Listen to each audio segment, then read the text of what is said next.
yaitu nazar hukmi.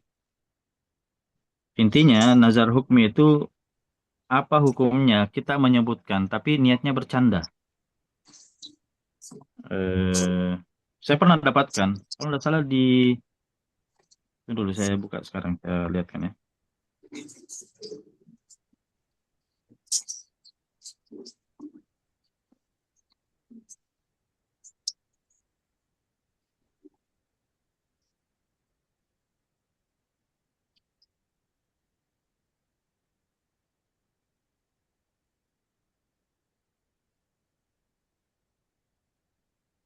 Gimana saya lihat itu? Sempat saya dapat disinggung, walaupun bercanda. Tapi saya eh, apa namanya mau takkid dulu, saya mau perjelas dulu itu. Ada kalau tidak salah di Hasyiah Al-Bajuri itu disebutkan, walaupun bercanda. Tapi nanti saya coba pastikan dulu itu masalah bercandanya ini. eh saya yang kedua tadi ya, masalah sholat Jumat. Intinya tadi pertanyaannya adalah sholat Jumat di tempat yang bukan tempat mukim ya, Ustaz? Ya, bukan tempat mukim. Apa hukumnya mengadakan sholat Jumat di bukan tempat mukim? Pembahasan sholat Jumat nanti kita akan bahas, insya Allah mungkin pada kesempatan yang lain. Itu kan pertama ada syarat wajibnya, ada beberapa syarat wajibnya. Kapan seorang itu wajib melaksanakan sholat Jumat? Di antaranya adalah dilaksanakan di pemukiman. Jadi kalau tempat itu bukan pemukiman, itu tidak ada kewajiban untuk melaksanakan sholat Jumat di situ. Misalnya ada yang berlayar ya, ada yang berlayar di tengah laut. Nah, pertanyaannya apakah wajib melaksanakan sholat Jumat di tengah laut di atas kapal? Ya, Ya. kita katakan tidak. Itu karena itu bukan pemukiman, langsung sholat zuhur saja. Ya. Eh, nah, tadi sempat disebutkan bagaimana kalau itu adalah pemukiman, itu adalah tempat pemukiman dan ada yang mendirikan sholat Jumat, tapi kita mendirikan sendiri. Itu ya, tadi Ustaz. Ya. Iya, iya. Kalau seperti itu maksudnya ini masalah lain lagi, yaitu masalah ta'addud al-Juma'at, terbilangnya pendirian sholat Jumat. Kesimpulannya untuk masalah terbilangnya pendirian sholat Jumat ini, kalau ada hajat, ya, misalnya, kan hukum asalnya itu disatukan tempat sholat Jumat. Ya, setelah saya pelajari, maksudnya disatukan ini satu kecamatan. Dalam satu kecamatan itu satu sholat Jumat di situ. Kalau tidak bisa, maka bisa ada tempat yang lain. Kalau memang tempat pertama sudah tidak muat, tidak bisa, maka boleh ada masjid kedua, masjid ketiga, masjid keempat dan. Nah, kalau alasannya seperti itu boleh. Tapi kalau misalnya masih muat masjidnya, kemudian sengaja didirikan sholat Jumat di tempat yang lain, maka ini kalau dalam mazhab Syafi'i ya, dalam mazhab Syafi'i yang sah adalah yang duluan memulai Jumatnya. Maka itu yang sah. Yang yang terlambat itu dianggap tidak sah. Itu kalau ta'adud al-Jumaat ya, tanpa hajat. Kalau ada hajat tidak masalah. Semuanya sah. Kalau tanpa hajat maka yang terhitung adalah yang duluan memulai. Walaupun sebenarnya ini masalah khilafiyah sebetulnya ya, tapi yang berlaku dalam mazhab Syafi'i seperti itu. Makanya jangan heran kalau misalnya sebagian saudara-saudara kita itu ada yang sudah sholat Jumat, sholat zuhur lagi. Sebenarnya alasannya itu. Alasannya karena sekarang terbilang sholat Jumat, mendirikan sholat Jumat sudah banyak tempatnya, dan kita tidak tahu apakah ada hajat atau tidak. Sehingga bentuk kehati-hatian, sudah sholat Jumat, ada yang sholat zuhur lagi. Ya. Itu salah satu alasan. Ya. Yang saya maksud juga ini Ustaz, Ya. kita misalkan rombongan ke daerah wisata Mm. misalnya kan ini Ya. kejadian di pergi Mm-mm. misalnya wisata di Solo misalnya atau Ya. daerah Mm. di daerah Puncak Maros. Kan di situ kan tidak Iya, ada mungkin masjid di sekitar situ, tapi mungkin agak iya, jauh. Dan kita sebagai rombongan semua ini yang pendatang semua, bukan yang mungkin di sekitar situ, iya. mendirikan sendiri Jumat. Jadi kita yang ngurus Baik. jamaahnya. Jamaahnya semua Hmm. dari rombongan, misalkan kaum anak sekolah atau guru-guru ataupun mungkin rombongan yang lain, Ustaz. Iya, Apakah dianggap sah sholat Jumatnya atau memang kita harus ganti dengan sholat duhur? baik. Nah, ketika kita berbicara tentang, kan beda ya, beda antara syarat wajib dengan syarat sah. Syarat wajib itu artinya kapan kita wajib melaksanakannya. Kalau pertanyaannya syarat wajibnya, tadi saya sudah katakan bahwa itu mereka tidak wajib sebetulnya. Karena itu bukan tempat pemukiman, ya. Apalagi mereka itu cuma pendatang, bukan mustautin ya, bukan mustautin yang asli di situ. Maka dari segi kewajiban itu tidak. Beda halnya dengan keabsahan. Nah, apakah mereka kalau dirikan sholat Jumat tetap sah? Ya, ini untuk syarat sah. Itu masih ada beberapa lagi syarat-syarat sah. Kalau di antara syarat sah yang apa namanya perlu diperhatikan itu masalah jumlahnya. Ini jumlahnya kelompoknya berapa? Ya, apakah memenuhi 40 orang atau tidak? Ya, walaupun masalah ini sebenarnya masalah khilafiyah juga ya. Masalah khilafiyah juga. Syafi'i Hambali itu kan harus 40 ya. Dan 40 ini adalah orang yang benar-benar memenuhi syarat wajib. Nah itu, memenuhi syarat wajib. Jadi kalau rombongannya itu ada anak-anak, ada perempuan, ya itu mereka kan tidak terhitung. Mereka tidak terhitung. Ya. Eh, kecuali kalau ambil pendapat yang lain ya. Misalnya Maliki. Maliki kan cuma 12 orang ya. 12 orang. Atau bahkan mungkin Hanafi. Hanafi itu cuma 3 orang. Cuma 3 orang. Ya. Dan ambil pendapat itu bisa.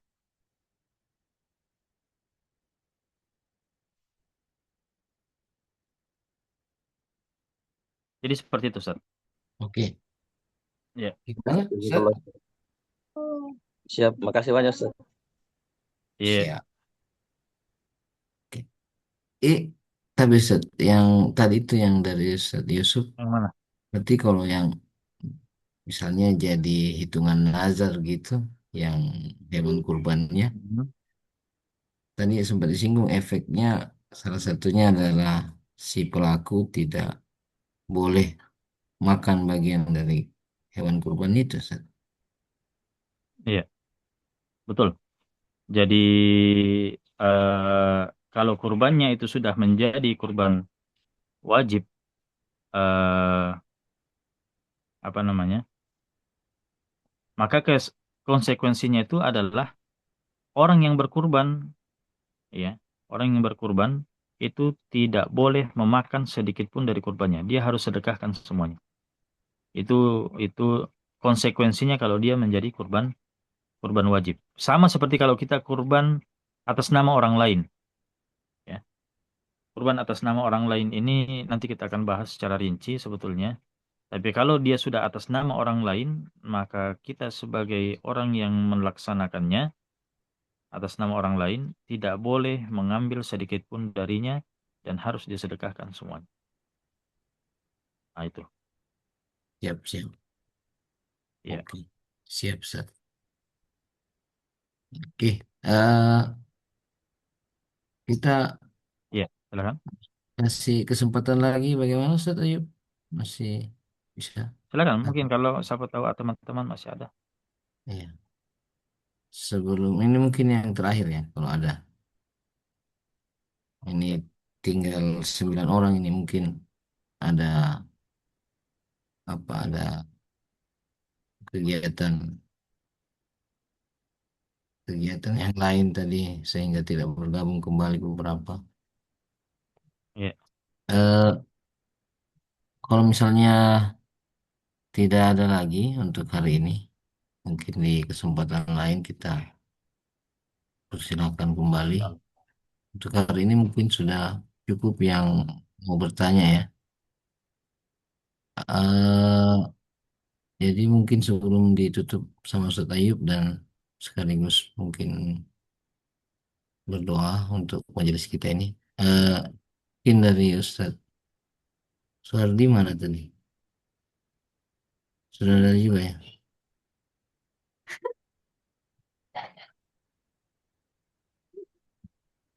Ustaz, Ustaz Ilham mungkin ada beberapa yang mau disampaikan dulu. Lanjut, Ustaz, lanjut. Iya, kita tutup nih. Hmm. Iya. Oh iya, kita Tapi sedikit dulu Ustaz, silahkan.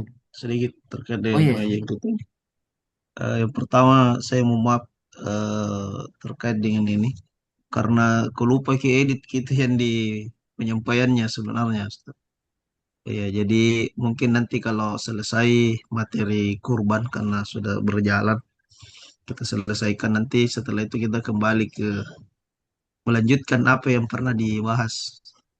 Iya, Yes. Karena kemarin kan ya, terpotong sebenarnya kita prioritaskan kurban iya, pada saat Idul Adha itu. Jadi mungkin kalau selesai kita kembali ke setelah pabrik kira-kira begitu. Iya, mungkin begitu Bung Garisat. Akan. kayaknya karena sudah ini ya, karena menjelang Idul Kurban juga memang sekalian materi kita Betul, betul. dimatangkan di kurban saja dulu untuk Iya, sampai Idul Adha ini nih. Bagaimana Ustaz? iya, silakan. iya, betul ya. Hadir. Iya, Jadi siap, siap, siap. kesalahan teh ini cocok sekali. Jadi anu salah tapi benar sekali. Iya. Nah, memang menyejukkan Kickstarter luar biasa. Bagus Bahak. Mama. Iya. Alhamdulillah sekali nih bisa ada kesempatan untuk dalam materi kurban di Ustaz Ayu. Ustaz Ayu. Iya. Sedikit saya tambahkan boleh? Ya, bisa bisa Ustaz.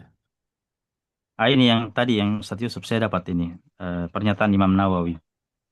Hmm. Apakah nazar dengan sekedar ucapan walaupun tanpa niat cuma bercanda itu terhitung nazar? Kalau kata Imam Nawawi seperti ini.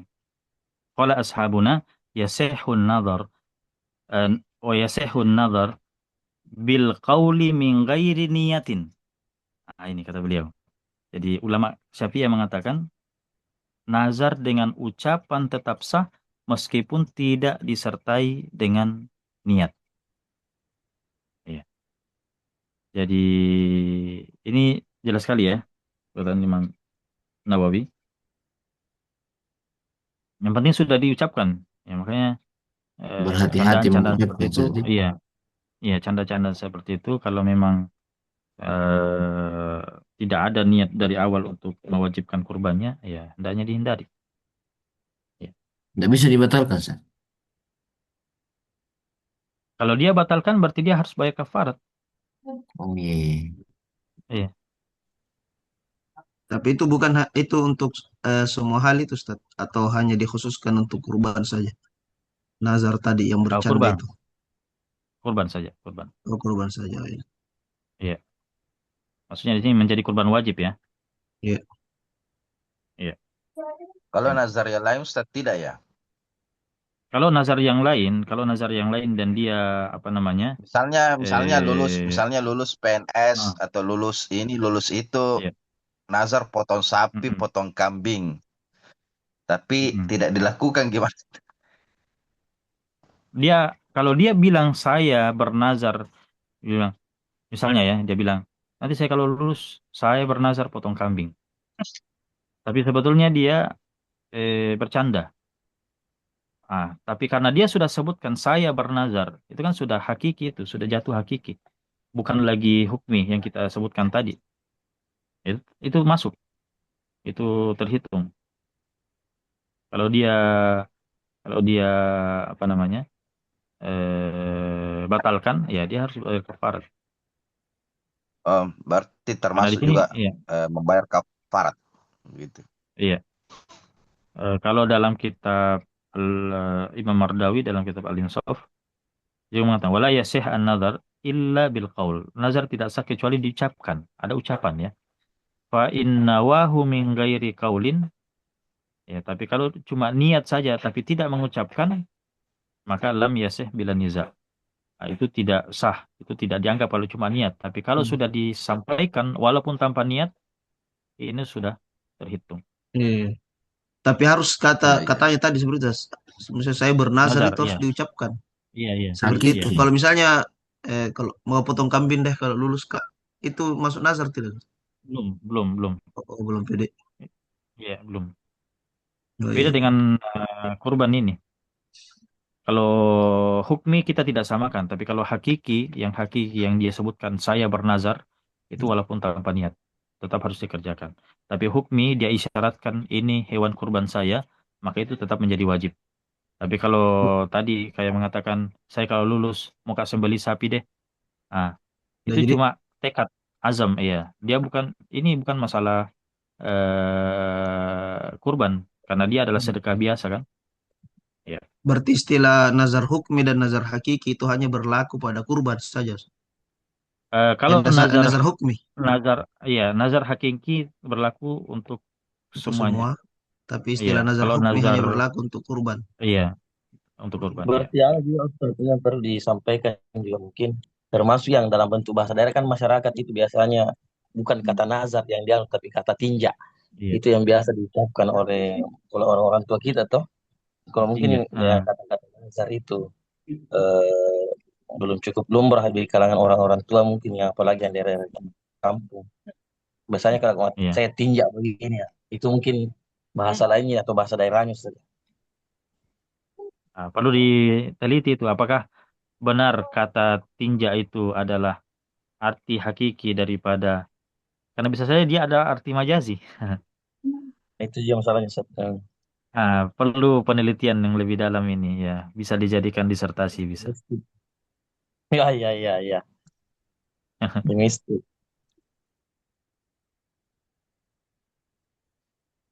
Baik, saya kembalikan sekarang Ustaz. Itu kayaknya Ustaz Yusra. Nah, susul belum bergeser. Silakan Ustaz Akmal ambil alih. Ya baik, terima kasih Ustaz. Saya izin mengambil alih posisinya Ustaz Yusron sementara waktu. Baik, kalau sudah tidak ada hal lagi yang eh, perlu untuk kita diskusikan, kita sudahkan saja pertemuan kita pada pagi hari ini. Insyaallah kita akan lanjutkan nanti di pengajian selanjutnya. Insyaallah bulan depan di pekan kedua kalau tidak salah nanti akan kami share flyer dan informasinya. Insyaallah akan ada juga pengajian tanggal 25 oleh Ustadz Khairul Anam membahas kitab kalau tidak salah judulnya Al-Jauhar Lu'lu'iyah kalau tidak salah. Dan itu juga insyaallah akan menjadi eh, Oh, kajian anu ya, rutin hadis ya. bulanan. Ya kayaknya Ustadz Al-Jauhar Lu'lu'iyah katanya judul kitabnya. Johar Ya, jadi Lulu'iyah kita itu syarah hadis Arba'in kalau nggak salah ya. iya betul Ustaz. Begitu sempat sampaikan kemarin beliau. Jadi kita punya dua pengajian rutin itu, pengajian fikih dan pengajian kitab itu tadi kitab Jauhar Lu'liyah. Lalu kemudian nanti juga ada pengajian khususan ini, pengajian tafsir. Jadi mungkin di bulan ketiga kalau tidak salah. Jadi setiap ya sekitar itulah nanti kita share terkait dengan informasi lengkapnya. Mungkin demikian. Terima kasih atas kehadiran uh, Ustadz-ustadz sekalian. Sehat-sehat Ki. Semoga bisa bertemu dan berjumpa di pengajian selanjutnya. Dan kepada Ustadz Ayub kami ucapkan terima kasih banyak atas waktu dan kesempatannya. Wallahul muwaffiq ila aqwamit thoriq. Wassalamualaikum warahmatullahi wabarakatuh. Waalaikumsalam warahmatullahi wabarakatuh. Waalaikumsalam warahmatullahi wabarakatuh.